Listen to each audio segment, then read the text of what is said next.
Last Christmas Eve at 11:14 p.m., I was standing barefoot in 6 inches of snow at 12 degrees because I asked my father why I didn't get a present. Inside, 30 guests laughed and clinked champagne glasses. The Christmas tree blinked red and gold through the frosted window. Then a black limousine rolled to a stop at the curb, and the woman who stepped out was someone my father had spent 12 years convincing me didn't care whether I lived or died. She didn't come empty-handed. And after that night, he would never tell anyone this house was his again. My name is Evelyn Dawson. I'm 21. If stories about standing up for yourself mean something to you, please like and subscribe. Let me take you back 12 years to the day my mother was buried. I'm 9 years old. At the cemetery, my grandmother Vivian Hartwell is the only person touching me. She smells like jasmine and old paper. She kneels in front of me and says 5 words I'll carry for 12 years. I will always find you, little star. Then my father steps between us. You need to go, Vivian. Richard, she's my granddaughter. Your daughter is dead because you pushed her too hard. You're not welcome here anymore. Vivian looks at me over his shoulder, then walks to her car. I watch it disappear. Within a month, we move. New town, new number. My father throws out my mother's address book. It's just us now, he says at dinner. That's all we need. I believe him. 2 years later, my father brings home Brenda Morris and her daughter Kelsey, 2 years older than me. This is going to be wonderful, Brenda says, squeezing my shoulders so hard her nails dig in. Within a week, Kelsey takes my upstairs bedroom, the one with the window seat my mother built. I moved to the basement. There's a cot, a lamp, and a water stain shaped like a fist. Kelsey needs sunlight for her skin condition, Brenda explains. Kelsey doesn't have a skin condition. I learn the rules fast. I cook breakfast before school. I clean the kitchen after dinner. I fold laundry on Sundays. Kelsey picks outfits, TV shows, where we eat. When we go out, I sit at the end of the booth. Evelyn likes helping, Brenda tells guests. She's such a little worker bee. One evening, I ask my father if Kelsey can do dishes. Brenda's eyes fill instantly. I try so hard, Richard, and she still resents me. My father looks at me. Apologize. Now. I apologize. I always apologize. Every year for 12 years, a package arrives at our old address, then gets forwarded. A gift, a card from my grandmother. My father signs, "Return to sender," before I even know it exists. I'm 18 when I open a letter at the kitchen table. My hands shake. Full scholarship, nursing program, 4-year university. I show my father. He doesn't look up. Nurses clean up other people's messes, just like you do here. That same month, Kelsey drops out of college. My father pays her tuition and buys her a used Audi. She's finding herself, Brenda says. I find myself 2 part-time jobs and pay for my own textbooks with quarters and crumpled 5s. One November night, junior year, I'm home for Thanksgiving. Everyone's asleep. Behind the water heater, I find a box. My mother's handwriting, Margaret, personal. Inside, a silk scarf, a perfume bottle, and a photograph. 2 women at a party. My mother, young and laughing, and beside her, an older woman in a navy dress. On the back, Margaret and Mom, Vivian's 60th birthday. Vivian. The name lands like a stone. My father told me my grandmother died years ago, but this woman looks healthy, joyful. The timestamp reads 2001, 2 years before I was born. I almost search for her name, but my father checks my browser history every Sunday. I put the photo back and wait. 5 months later, I come home for Easter. The box is gone. I find Brenda in the kitchen. The box behind the water heater. Where is it? She doesn't look up. Old junk, I donated it. That night, I scroll Facebook Marketplace. My mother's pearl necklace is listed for $43. The seller, B. Morris Home. Brenda's email. I screenshot everything and show my father in the garage. She's selling Mom's things. He barely glances at my phone. Brenda is my wife. Drop it. Lying in the basement that night, I understand something. I wasn't keeping peace. I was keeping their comfort. Nobody was coming to see me. Not unless I made noise. December 21st. My father calls a family meeting. We're hosting Christmas Eve, 30 guests. Evelyn, you're on food. Full spread. Ham, sides, 2 desserts, decorations, table settings. I look at Kelsey, painting her nails. What's Kelsey doing?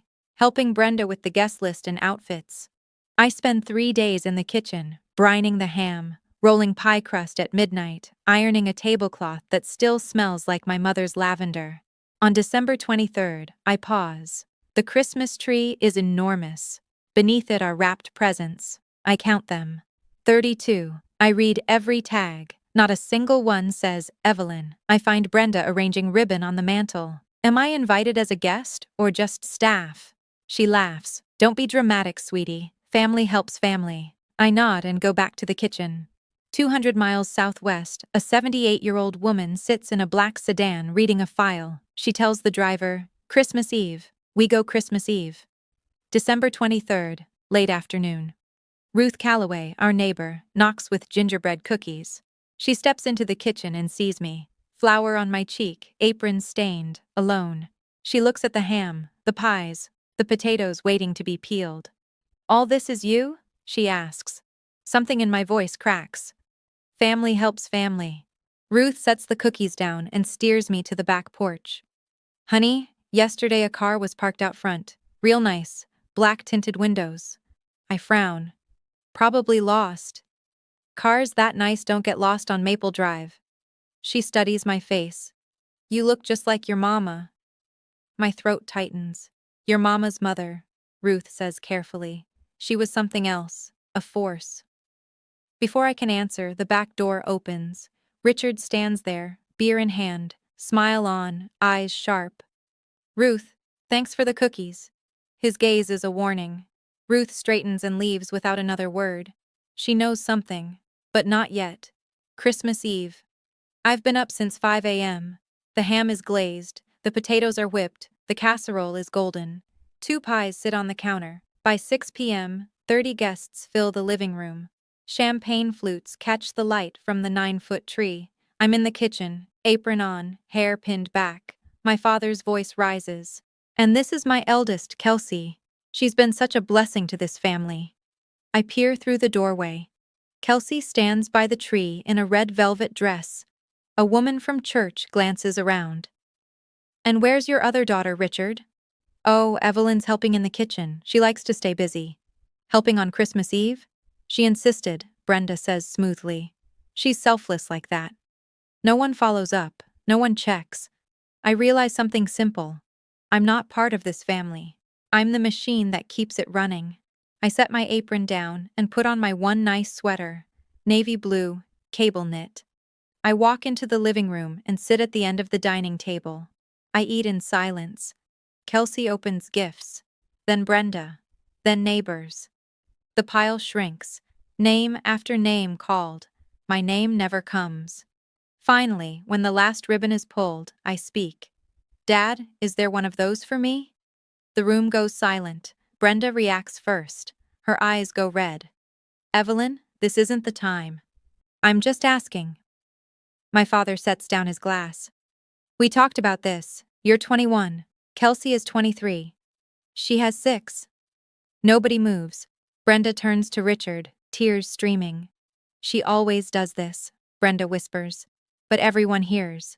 Richard pushes his chair back. He grabs my upper arm and walks me to the front door. My heels drag on the hardwood. He opens the door. The cold hits like a wall. 12-degree, wind, snow sideways. He pushes me onto the porch. I stumble. I'm wearing socks, no shoes. Snow soaks through instantly. The door shuts. The deadbolt clicks. I stand there. The only glow comes from inside. Warm, golden, full of people. My feet burn, then sting, then go numb. My sweater is thin. Wind cuts through like it isn't there. My fingers turn white. 10 minutes pass. The party resumes inside. Laughter, music.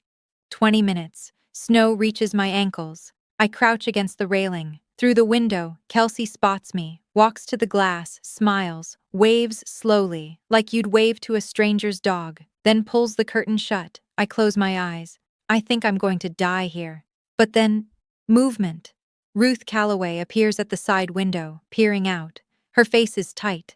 She says something to my father. I see his sharp, dismissive wave. Ruth stares at him, then turns away. I pull my knees tighter. My jaw won't stop trembling. Then I think about the photograph. 2 women at a birthday party. Margaret and Mom, Vivian's 60th birthday. Vivian, Ruth's words. Your mama's mother. She was something else. My father said she died, but the photo said otherwise. What if the story I'd been told my whole life, that my grandmother abandoned me, was the lie that kept me in this cage? I press my frozen palms together. Through the window, my father stands at the head of the table. He raises his champagne flute. I apologize for the disruption. Evelyn has been struggling. We've tried everything. Brenda has been a saint. Brenda lowers her head, humble, wounded. Kelsey chimes in. She literally screamed at Mom last week. That's a lie. Guests murmur. Heads nod. The narrative is set, but I also see Ruth. She doesn't nod. She sets her glass down, picks up her coat, and walks toward the back. 30 seconds later, the side gate creaks. Footsteps crunch in snow. Ruth is beside me, draping a wool blanket over my shoulders. It's warm. It smells like cedar. Here, sweetheart, I called someone. My teeth chatter. Who?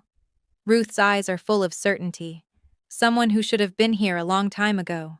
Down the street, I hear an engine, low, heavy, getting closer. The front door swings open. My father stands in the frame. He sees Ruth, his nostrils flare. Ruth, this is a family matter.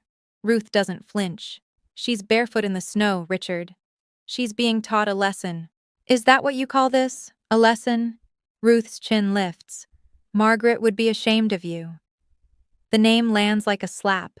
My father's face goes white, then red. You don't get to say her name.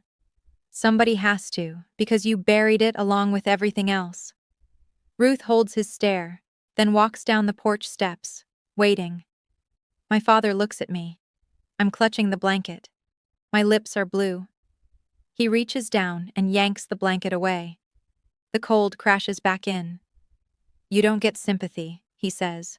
You earn your place. Something in me shifts, small, structural. Earn my place, I say quietly, in a house my mother lived in. He flinches, just for a second. Then the door slams, the deadbolt turns. But then, headlights turn onto Maple Drive, 11:14 p.m. Ruth checks her watch and whispers the time. A long black limousine emerges from the dark, polished to a mirror shine. It glides to the curb and stops. Ruth walks to the car and bends toward the rear window. She nods. The driver opens the rear passenger door. A man emerges first. Middle-aged, gray overcoat, leather briefcase. He looks at the house, then at me.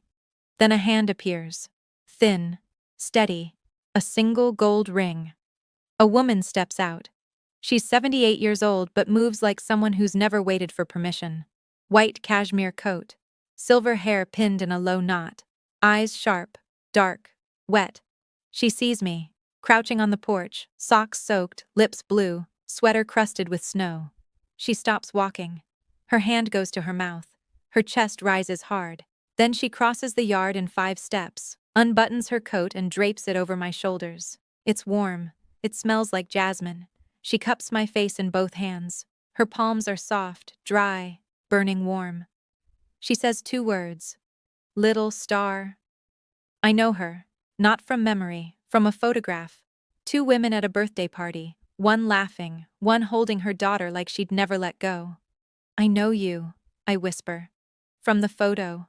Her eyes close. When they open, they're red and fierce. I know you too, little star. I've been looking for you. She pulls me into her arms. I'm frozen and shaking, and she holds me like none of that matters. Then she straightens. She looks at the house, the golden windows, the laughter, the tree, the man who locked his daughter outside. She turns to the man with the briefcase. Douglas. He nods. Opens the briefcase. Vivian walks to the front door. She doesn't knock gently. 3 times. Firm, final. The door opens. My father stands in the frame, champagne in hand. Then he sees her. The glass tilts. Champagne spills on his wrist. Vivian. Her name comes out like a bone stuck in his throat. She doesn't greet him. She looks past his shoulder at the 30 faces, then back at me on the porch, and back at him. You locked my granddaughter in the snow, she says. Her voice carries. On Christmas Eve, in the house I bought. 30 people go silent at once. Brenda stands up. Who is this woman? Nobody answers. Every eye is locked on the doorway. On the woman who just said, bought, like she was reading a verdict. My father tries to recover. Vivian, this is a misunderstanding. I am not your mother. I am Margaret's mother, and this is not your house. Douglas steps inside. He opens the briefcase on the dining table and removes a folder. This property, Vivian says, lifting a document, 47 Maple Drive, was purchased by me, Vivian Hartwell, in 2003 as a wedding gift for my daughter Margaret. The deed is in my name. Always. Richard shakes his head. I've been paying. You've been living here rent-free for 21 years, because I allowed it, for Margaret, and for Evelyn. The room shifts. Gary from the bank uncrosses his arms. Brenda's face cycles through confusion, fury, calculation. Richard, what is she talking about? Douglas sets documents on the table, then a thick stack of envelopes bound with a rubber band. 12 years of certified letters, he says mildly, all returned unopened. Vivian turns to me. I'm inside now. Douglas guided me in out of the cold. My feet are on warm hardwood. Evelyn, your grandfather and I wrote to you every birthday, every Christmas, cards, gifts, letters, for 12 years. I look at my father. Is that true? He doesn't answer. He's staring at the envelopes like they're a grenade. Dad, did you send her letters back? She's manipulating you, just like she manipulated your mother. That's a lie, Richard. Ruth Calloway stands in the back doorway, coat on, arms crossed. Margaret loved her mother, Ruth says. More than anything. You were the one who cut Vivian off. I was there. My father opens his mouth. Nothing comes out. 144 letters, Vivian says. She picks up the bundle and holds it. Every envelope has the same handwriting. Everyone is stamped. Return to sender. Not one reached her. A woman gasps. Gary pushes his chair back and stands. Kelsey looks at Richard. Dad? What's going on? Brenda takes 2 quiet steps toward the staircase. My father stands in the middle of his living room, surrounded by guests, decorations, champagne. And he has nothing left to say. The cage is open. Vivian lets silence do its work. Then she speaks to Richard. I gave you this house for Margaret. Margaret is gone, and you used it as a cage for her daughter. Richard's jaw works. His fists clench, but there's nowhere to swing. Effective January 15th, Vivian says, I am reclaiming this property. You have 3 weeks to vacate.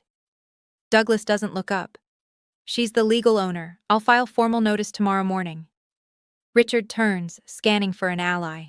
Gary looks at the floor. Nobody meets his eyes. Then Brenda's voice cuts through. Something harder, colder, real. Richard, she's standing at the foot of the stairs, purse on her shoulder. You told me this was your house. It is. You told me this was yours. The mask falls. Brenda isn't crying. She's calculating. The math just changed. Vivian watches without expression. Then turns to Brenda. And you? I know about the necklace. Margaret's pearl necklace.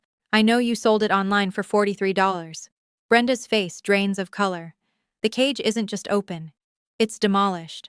My father turns to me. His eyes soften. His shoulders drop. His voice goes quiet. Evelyn, sweetheart. He takes a step. You're my daughter. Don't let this woman come between us.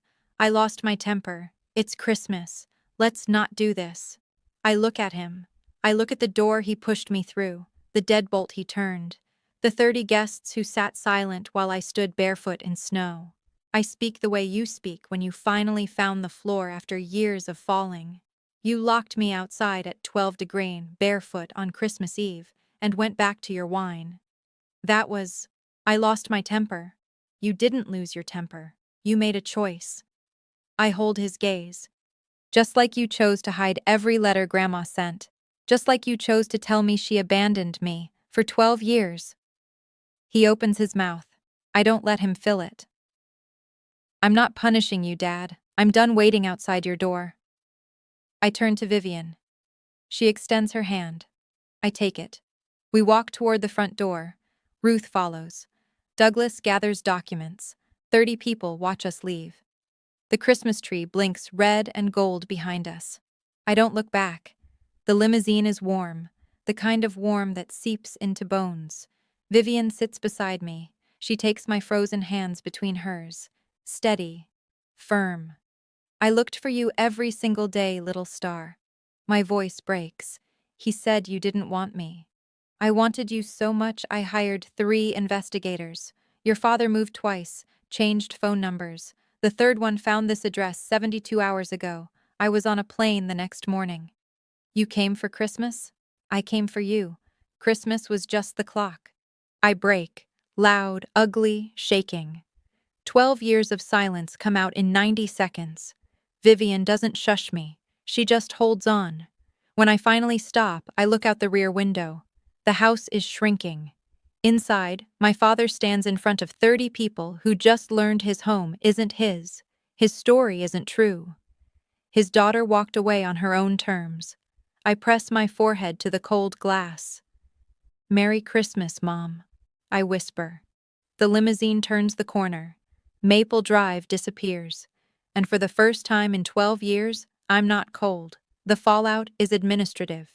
The week after Christmas, the story travels through coffee shops and church lobbies. December 28th. Brenda packs suitcases and leaves with Kelsey. No note. She just goes. January 2nd. Richard returns to the bank. His manager calls him in. Richard, clients have raised concerns. There are questions about your integrity. Not fired yet, but watched. Monitored. January 15th. Douglas files formal notice. Richard doesn't contest it. Richard calls me 14 times that month. I don't pick up. I'm learning what it feels like to live without a cage. His final attempt comes through Douglas. Please tell Evelyn I'm sorry. I read it at Vivian's kitchen table. I fold it once. I set it down. I don't reply. Some apologies are exits. Vivian's house sits on a hill outside Whitfield. It's a craftsman, wide porch, green shutters, a garden that will explode with peonies in May. She gives me the upstairs bedroom, south-facing, 2 windows, sunlight so warm it wakes me, the first time since I was 9 that I've slept above ground. On my 3rd morning, Vivian sets a box on the kitchen table. These are yours, she says. They've always been yours. Inside, 144 envelopes, sorted by year, each addressed in the same handwriting, steady, deliberate, full of love. I open the first one, March 15th, 12 years ago, my 10th birthday. Dear little star, I don't know if you'll ever read this, but I want you to know that on this day, someone in this world celebrated you.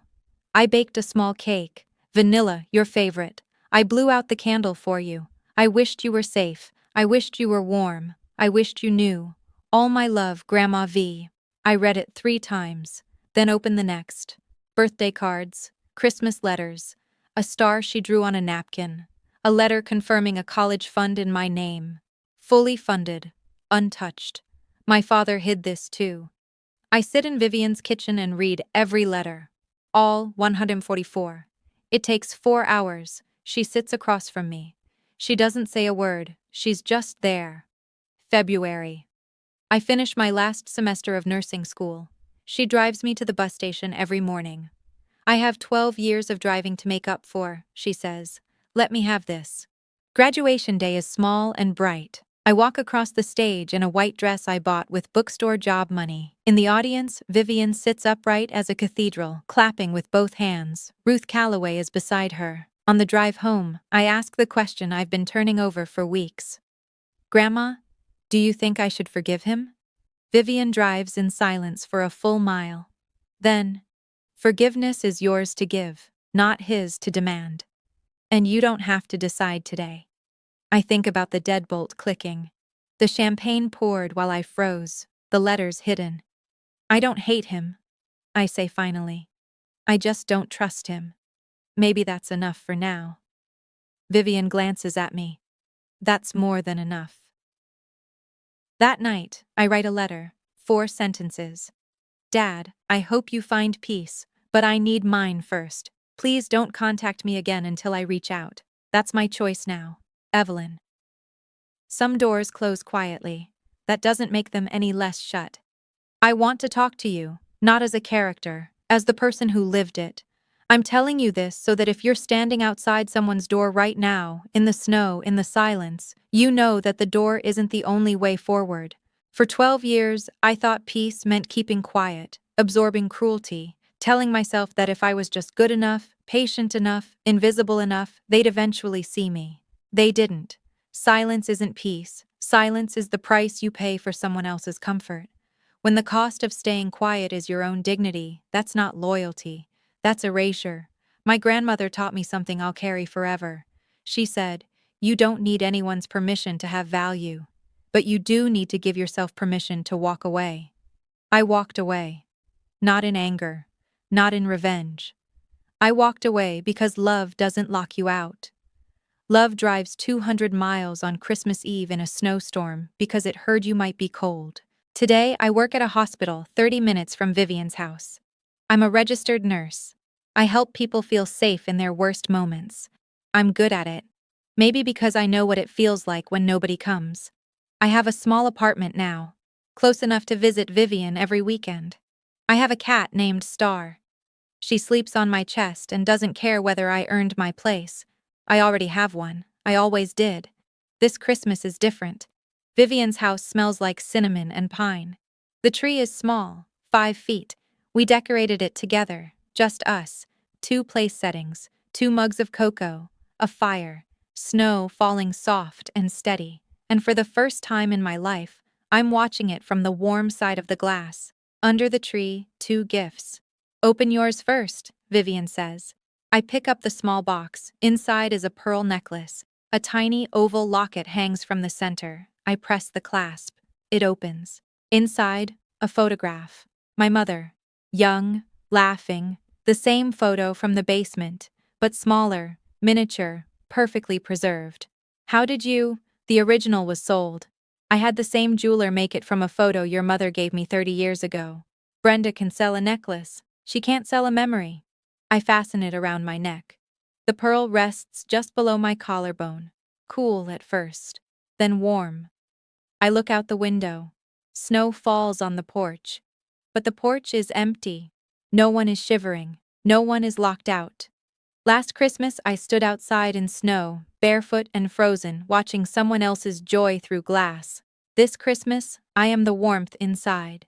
I press the locket against my chest and close my eyes. "Merry Christmas, little star," Vivian says. "Merry Christmas, Grandma." That's my story. If you've ever walked away from someone to protect yourself, type, "I walked away," in the comments. Walking away and staying to fight are both brave, both are valid. Thank you for being here. Merry Christmas, little stars.